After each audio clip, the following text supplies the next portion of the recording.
Let's talk about creating content, but let's talk about creating it efficiently. So what does that mean? Well, there was a time where you had a pencil, and a piece of paper, and you would write down stuff. And that was considered long form. And then you kind of took that and you digitized it, and you retyped it, you did something to it to put it into a Word document of some kind. And then that was distributed amongst everybody that needed it. Then we got to the point where we were typing on the computer and that was efficient enough.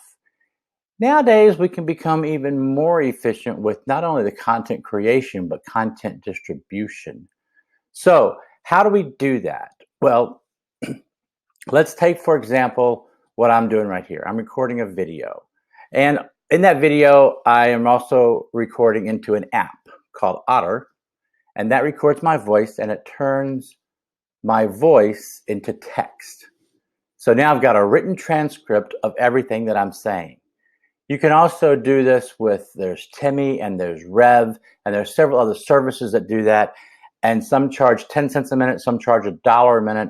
The dollar minutes usually have a real person transcribe it, and the other one is not, but they give you like speaker 1, speaker 2, or if you identify yourself, they'll write the names of it.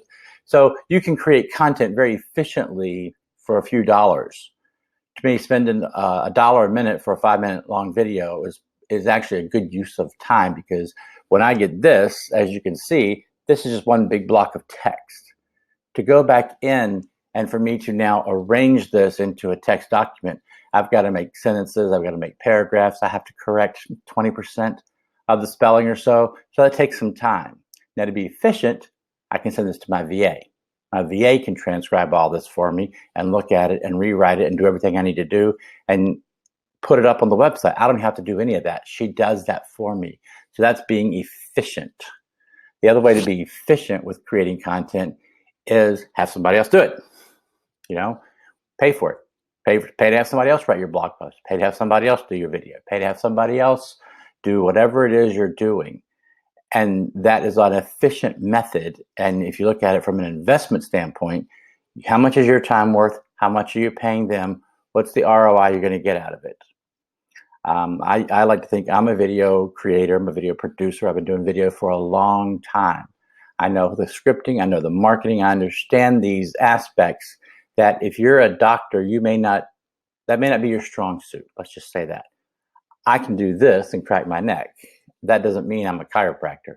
So what are your strengths, and play to your strengths? That's one of the most efficient ways you can do almost anything in life, but especially in creating content. Now, if you want to keep it a little more homegrown and in-house, if you're the doctor and you want to write the article, that's great. If you want to record your own video, that's great. There's different ways to do it. You can create an outline of what you want to say and kind of follow along with that. I actually have a little thing on my screen right here that shows me what the key points I want to touch on the videos that I do sometimes. Other times I don't do that. Usually the ones I do are better. You can create a longer form outline with more information so that you can remember, or you can pass off to somebody else to make sure they hit the key points that you want to hit. Someone in your office who knows a lot about what you do, but they may not be the subject matter expert, but they still work in the office. So if you give them a good guideline, they can do it, and you can probably knock that outline out in 5 or 10 minutes, and then they can take an hour or 3 to write something. When you do a video, you can get the video, you can get the audio, you can get the text like what I do, so that you can create one piece of content and get it in 3 different formats that you can use in different places. So these are the ways to become efficient for creating content. Now, the efficiency of distribution is like in Facebook, you can schedule things. On your blog, you can schedule things. You can also get programs like a Hootsuite where you can schedule out like a whole month of content to go out, and you assign it to go where you want it to go, what time you want it to go, and you take time to do that once, and the whole month, the whole week, the whole 2 weeks or whatever is now being populated without you having to come back and do it. So that 1 hour saves you a lot of other hours of coming in, doing it, and getting back out to the next thing. You just concentrate. Here's a 2 hours block of time. I'm going to put 2 hours of content up. And the content's already been created. It's already in a folder. You just got to put it in a place that it can be pulled from to be share, whether it's via Medium or Tumblr or Twitter or Snapchat or Facebook or you get the point.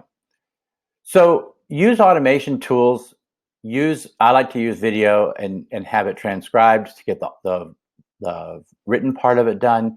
Create outlines, create notes, give somebody detailed information. The same thing is true if you're working with someone creating videos or creating blog posts for you. If you have an idea for the topic and there's certain things you really want to hit on, give them that list. Put that in an email. Give it to them up front so they know exactly what they're getting, so they don't have to come back and ask you a bunch of questions. And any questions they do ask you are merely clarifying questions on stuff that you've already given them. So you're already on the same page. The worst thing to do is to say, just write me something. Just shoot something. Just create something.